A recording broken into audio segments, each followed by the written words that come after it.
Hi, my name's Leebeek. I'm the CEO of the Gold Coast Youth Service, and I'm here just to talk a little bit about young people and youth crime. So in terms of youth crime, there are not loads of young people committing crime in Queensland, and this is supported by the QPS data, so you can all have a look at that if you like, but it's not supported.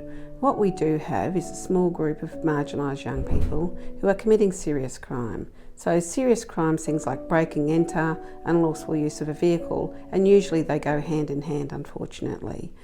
And these young people are termed recidivist offenders. So that's the people that we're really wanting to be focusing on. And it's not to say that these serious crime matters are not an important issue. Yes, they are a really important issue. But the question is, how do we want to deal with that in our community? And what we're clearly saying is that detention is not the answer to recidivist offending. What we find with detention is that when young people go into detention, the chances are that they'll continue to offend because of it, because they're just going into detention centres and coming out and going back in. So detention both is not a deterrent for young people, but it doesn't make the community safer. So having lots of young people in detention basically means lots of young people come out of detention and we're not safer, because what we're not doing for those young people is providing good support. So we see a whole group of young people who get involved in the youth justice system from all across our society, and they get involved with it for different reasons. It could be stuff going on at home, it could be stuff going on at school. They might have some sort of undiagnosed disability, usually cognitive, that people don't pick up on. So, school doesn't work for them, and then, they might get suspended and that sort of thing. So it's not limited to people who are marginalised. It can happen to any young person.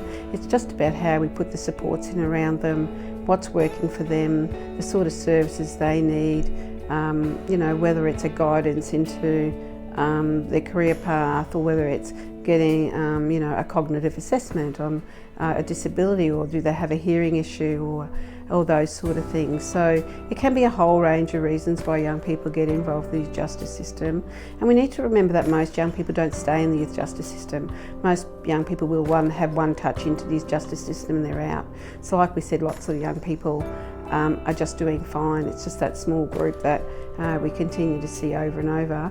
What we want to not happen is that those young people who just need that little bit of extra support don't get caught up in the youth justice system just because they're in the youth justice system. I think that's the danger, that we have one touch point into the youth justice system and they're deemed to be criminals.